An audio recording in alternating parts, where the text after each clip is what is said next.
How I built the architect of alignment. I didn't start with a framework.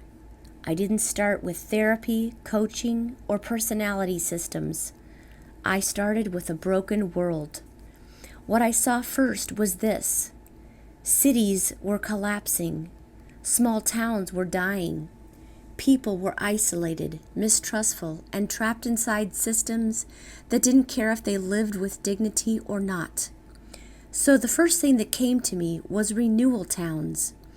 I imagined rebuilding inner cities by forming small circles of trust inside them, groups of people who would learn how to cooperate, hold one another accountable, and rebuild dignity together. Then those people could relocate into small towns that were dying, where land was cheap and infrastructure already existed, and start over in a culture that actually worked. It wasn't charity. It wasn't rescue. It was relocation into a functional social ecology. That was the first architecture. Then I realized connection was the real bottleneck. None of that would work if people couldn't find each other. So the second thing I designed was a connection system, an app and platform with no swiping, no ghosting, no infinite scrolling, and no algorithmic rejection. Instead of dopamine loops, it would be based on purpose-based matching. A housewife wanting someone to bake with, a church looking for a preacher, a CEO looking for an employee, a man and a woman looking for a partner. Everything, work, friendship, romance, community, would be organized around real connection, not performance. That was the second layer. Then I saw the power problem. Even if you fix cities and connection, power still corrupts. So I designed circles under government, what I first called back circles. These were not protests. They were not coups. They were a parallel culture growing quietly underneath the existing system. People bound by honor, restitution, shared responsibility, and alignment, not hierarchy or force. The idea was simple. If top-down power ever collapsed, there would already be a functioning replacement ready to take over. That's when I started writing about a new government model, one designed to be resistant to corruption, distributed instead of centralized, relational instead of bureaucratic, and based on accountability instead of punishment. That was the third and fourth layer. Then something shifted from systems to people. At that point, everything I had built was large scale. But then I realized something fundamental. You can't build a healthy society out of misaligned humans. So I built the alignment map. I put identity in the center. I put relationships on the outer border. And between them, I mapped the real architecture of a human being. Nervous system, attachment style, embodiment, love languages, basic human needs, and cognitive function stack. This wasn't psychology. It was human engineering, how a person actually functions when they are whole. That became the bridge between civilization and the soul. Then I built the operating principles. Next, I created what I call the tenets of alignment, the rules of how aligned systems actually behave. Culture of honor, effective presence, shared weight, axis of alignment, interpersonal alignment, the alignment map, human design, and the circle of decision. These weren't beliefs. They were physics, how trust, leadership, and human energy really work. This was the engine. Then I discovered relational polarity. From there, I realized something deeper. Every healthy system needs both protection and holding. That's where shield and sanctuary came from. Shield protects. Sanctuary heals. One without the other collapses. That became the relational foundation. Then I built the safety field. Finally, I saw why none of this works for traumatized people. They can't access identity. They can't make aligned decisions. They can't use the map. So I created a relational safety field. Presence without judgment. Witness without fixing. Regulation without demand. So that nervous systems could settle enough for people to see themselves clearly again. That became the entry point for those who could speak. Then came the layer for those who could not. There was still one more doorway. Some people are too wounded to even trust language. That came to me through my friends Veronica Lee and Shelley Des Rosé. The pre-verbal threshold of alignment. Before alignment can be mapped, before safety can be held, before identity can be named, there must be a return to the body. For the most wounded, the fractured, the frozen, words are too far away. Language doesn't reach them. Talking is too brittle. So the architect of alignment begins with a different doorway, the pre-verbal threshold. It is a space where three forms of healing converge. Touch, through gentle, non-intrusive, cranial-sacral therapy. Sound, through deep resonance, pre-language healing tones, and tribal vowel vibrations. Witnessing, a presence who offers no analysis, no fixing, only acknowledgement and simple reflection. This is not counseling. This is not performance. This is where the body is first told, you're allowed to be safe here. Where the nervous system, for the first time in years, unclenches. Where healing begins before language can speak it. This is the beginning, the first gate, the return to self. What this all became? All of this together became the architect of alignment. A full stack.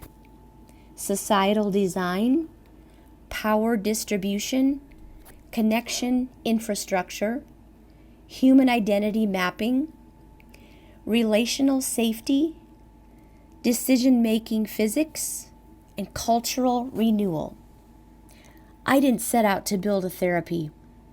I didn't set out to build a religion. I didn't set out to build a coaching business. I built a replacement operating system for how humans live together. And I did it one layer at a time because the world and the people in it are broken at every layer. Here's how we start. Anyone who wants to serve puts their names in.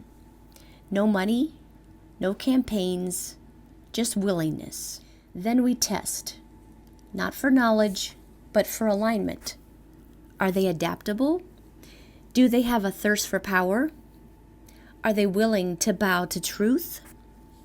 If they pass, the final 4 names are drawn from a hat. No favorites, no pay to play, no way to buy your way in.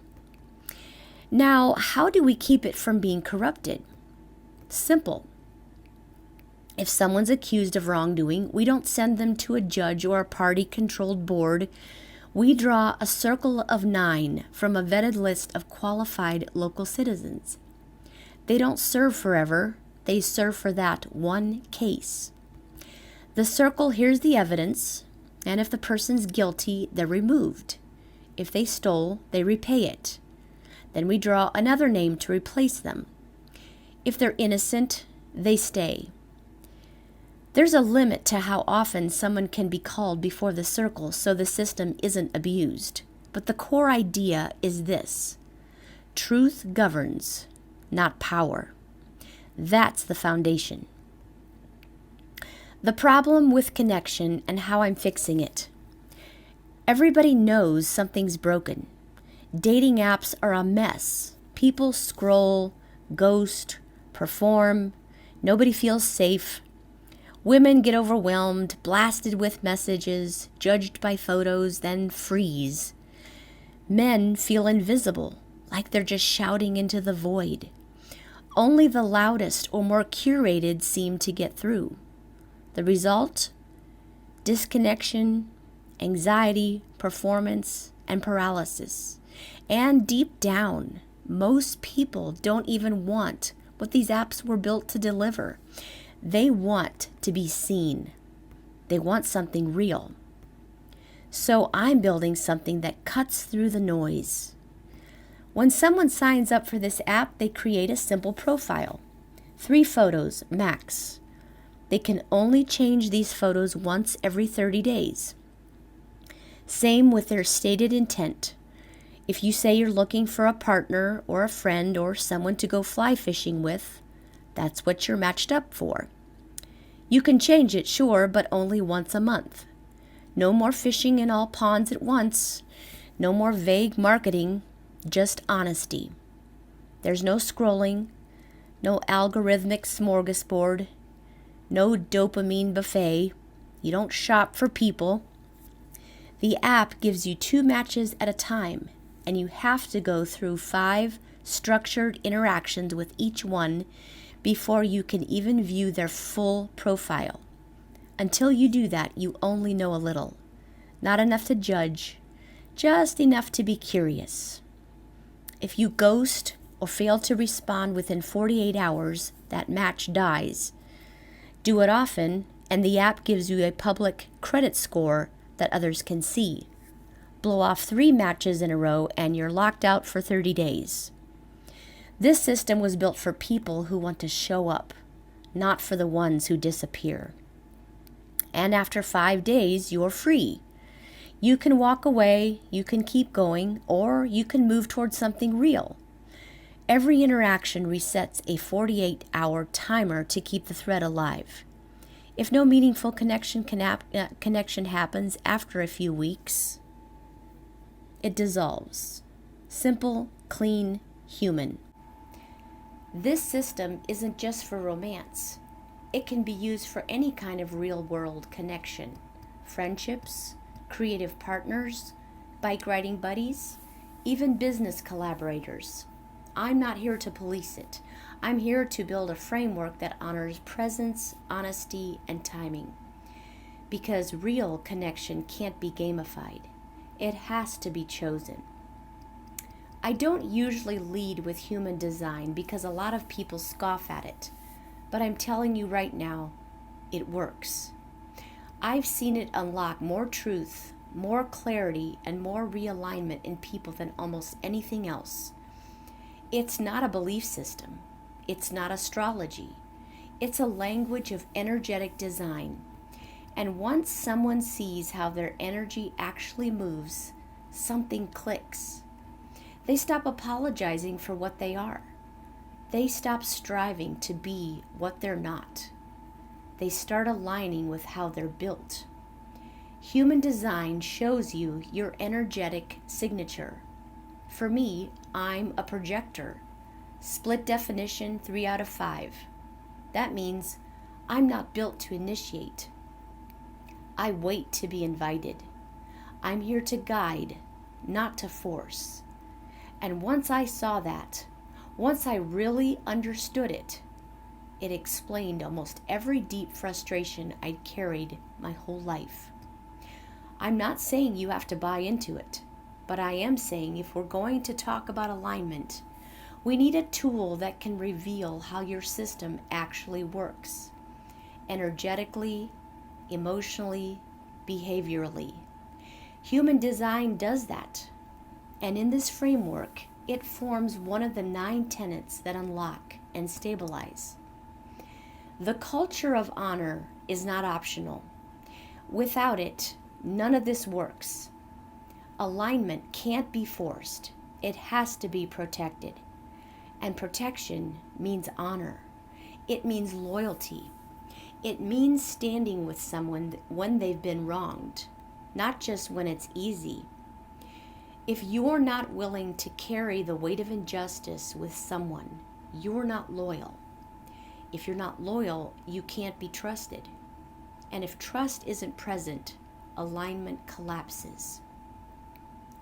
The culture of honor means you drag truth from the shadows, even when it's inconvenient. You protect dignity when others want to mock or belittle.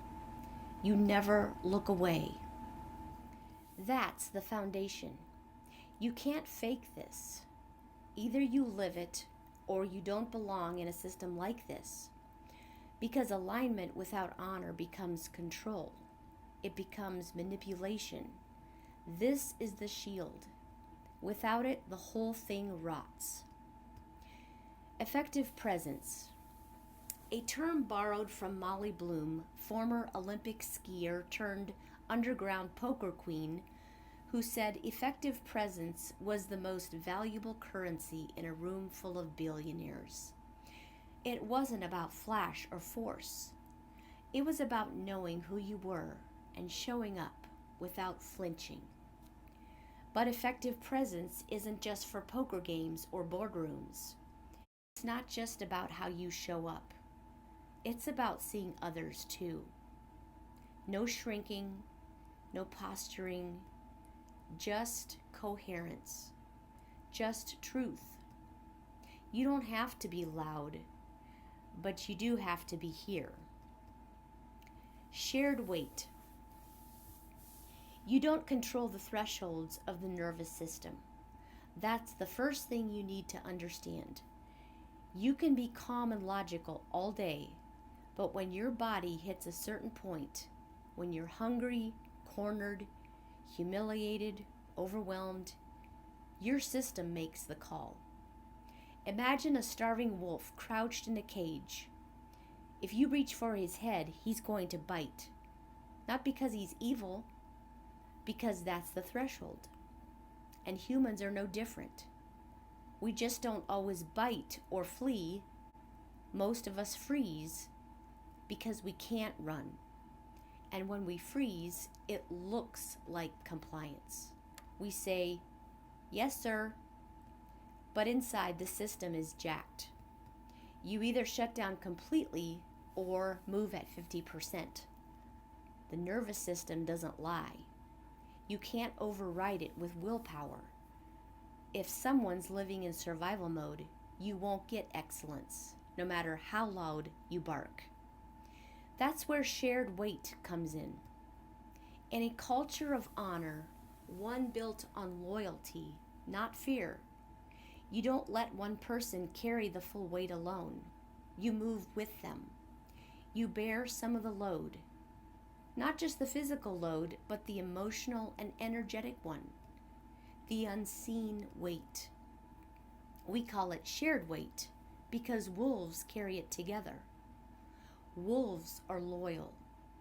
They run in packs, hunt in packs, fight and die in packs. They don't leave their wounded. But coyotes are scavengers. They're fast, clever, opportunistic. They'll turn on each other if they get hungry enough. Coyotes survive.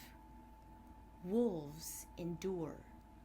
And if you want a team, a family, a circle that lasts, you better learn the difference. Wolves carry weight. Coyotes dodge it. We are wolves, not coyotes. Axis of alignment. Return to the original thread.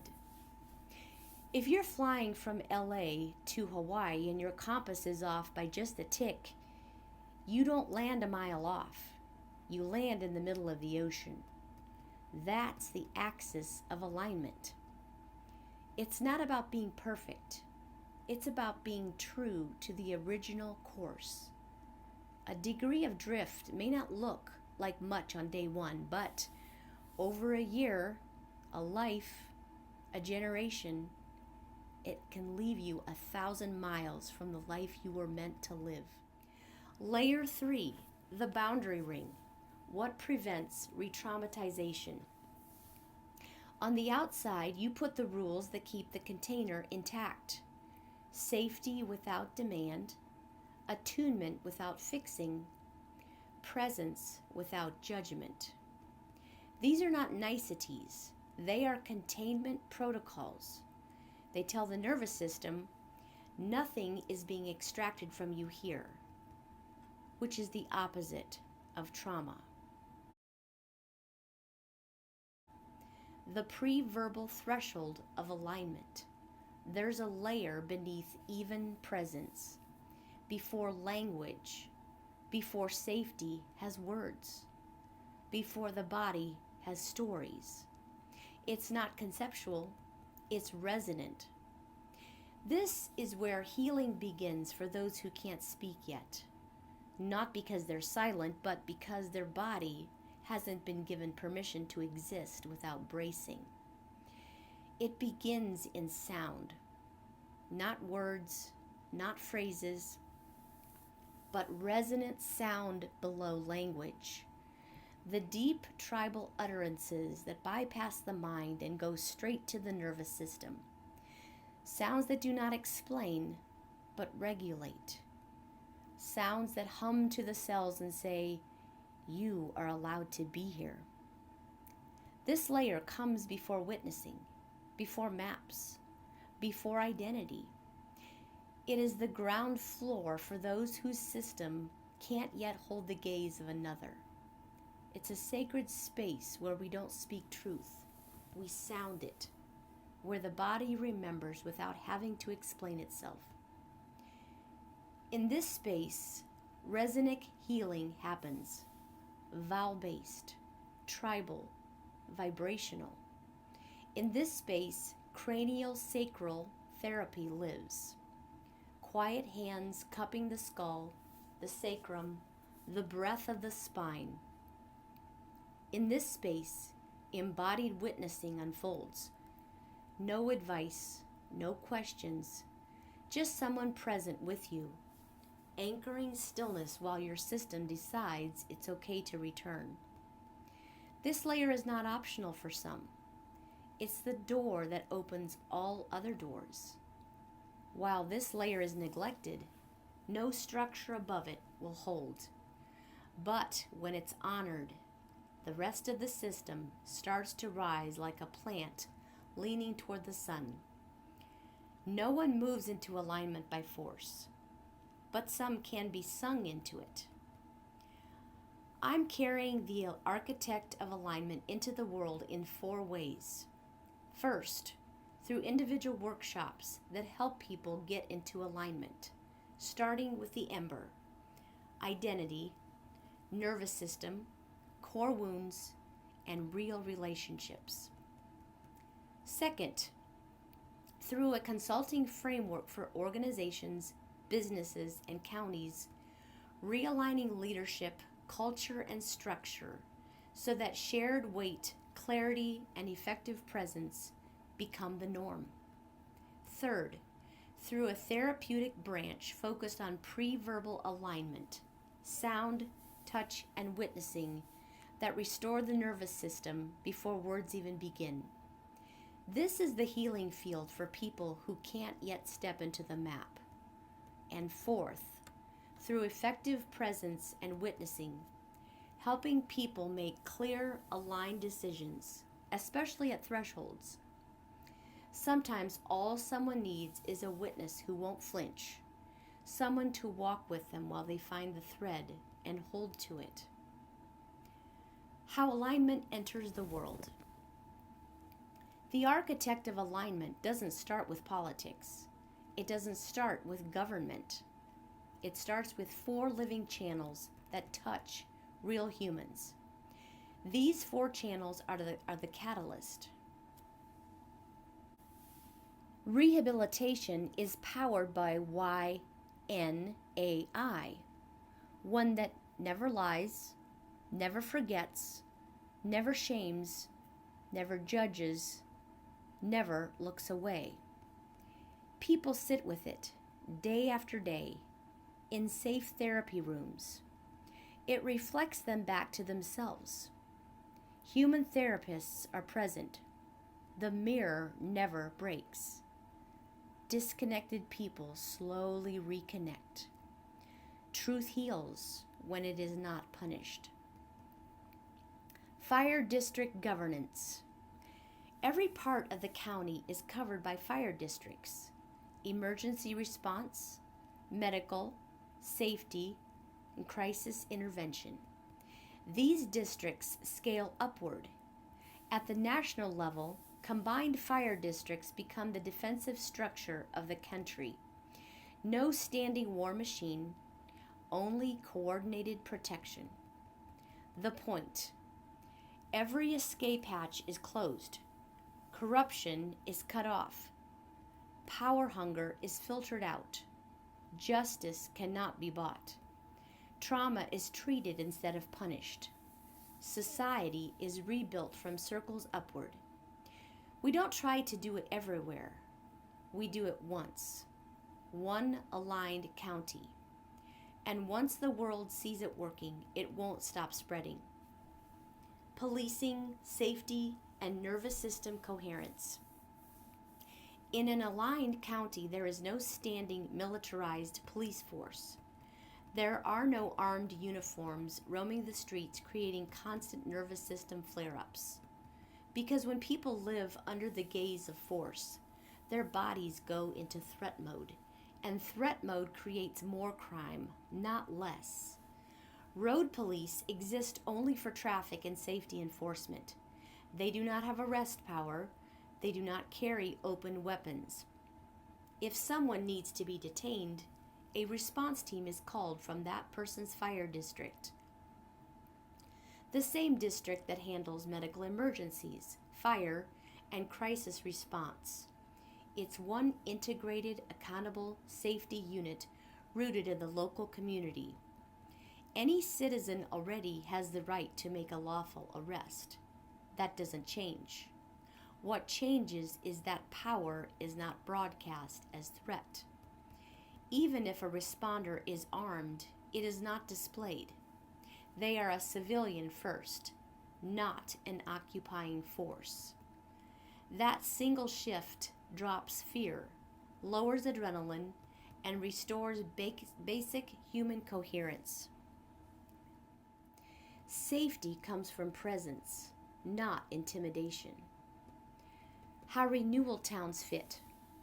This system doesn't just stabilize one place. It begins rebalancing the country. My original renewal towns vision was always two-sided. At the same time that aligned circles and co-ops are being built inside a county, we are also building small towns and rural co-op hubs. People from overcrowded, broken inner cities are invited to relocate, not as refugees, but as co-builders. They move into functional communities, real work, co-owned businesses, and circles of dignity.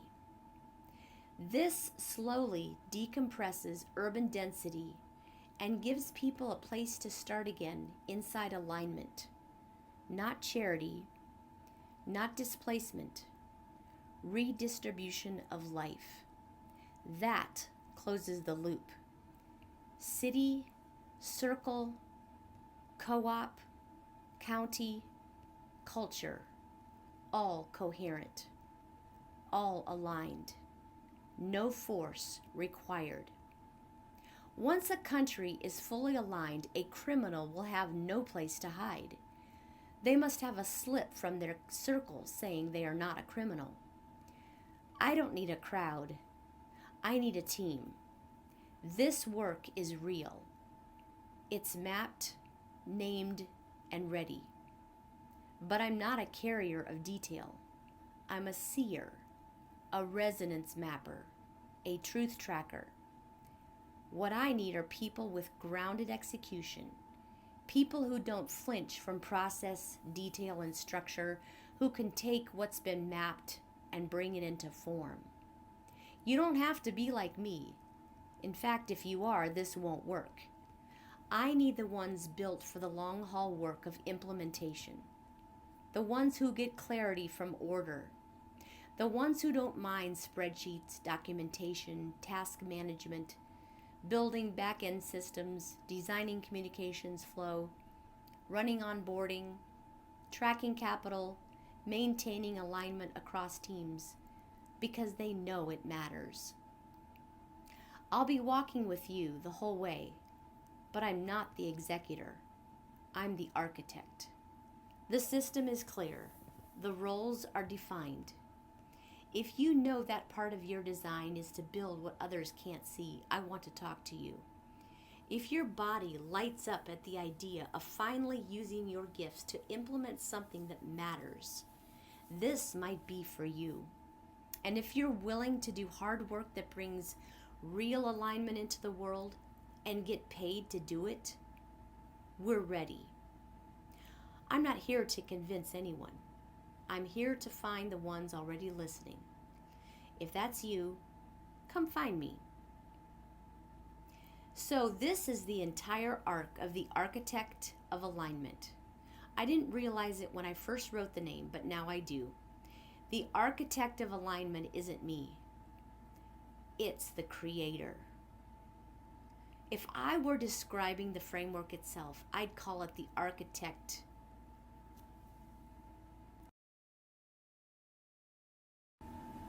They move into functional communities, real work, co-owned businesses, and circles of dignity. This slowly decompresses urban density and gives people a place to start again inside alignment, not charity, not displacement, redistribution of life. That closes the loop.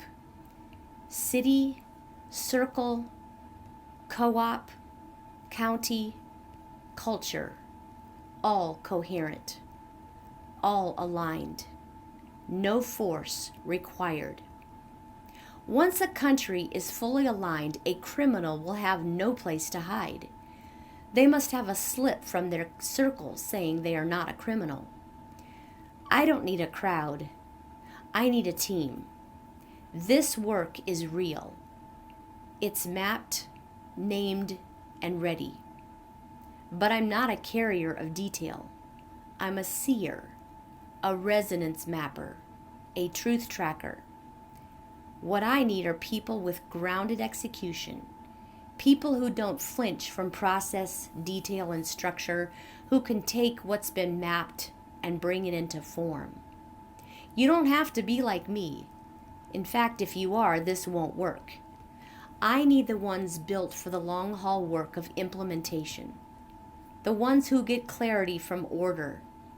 The ones who don't mind spreadsheets, documentation, task management, building back-end systems, designing communications flow, running onboarding, tracking capital, maintaining alignment across teams, because they know it matters. I'll be walking with you the whole way, but I'm not the executor. I'm the architect. The system is clear. The roles are defined. If you know that part of your design is to build what others can't see, I want to talk to you. If your body lights up at the idea of finally using your gifts to implement something that matters, this might be for you. And if you're willing to do hard work that brings real alignment into the world and get paid to do it, we're ready. I'm not here to convince anyone. I'm here to find the ones already listening. If that's you, come find me. So this is the entire arc of the architect of alignment. I didn't realize it when I first wrote the name, but now I do. The architect of alignment isn't me. It's the creator. If I were describing the framework itself, I'd call it the architecture of alignment. But I chose architect, and I think that was placed in me. Because this isn't just a system I made up. I believe he gave it to me. So I'll keep calling it what it is, and I'll say this with all the weight it deserves. Thank you.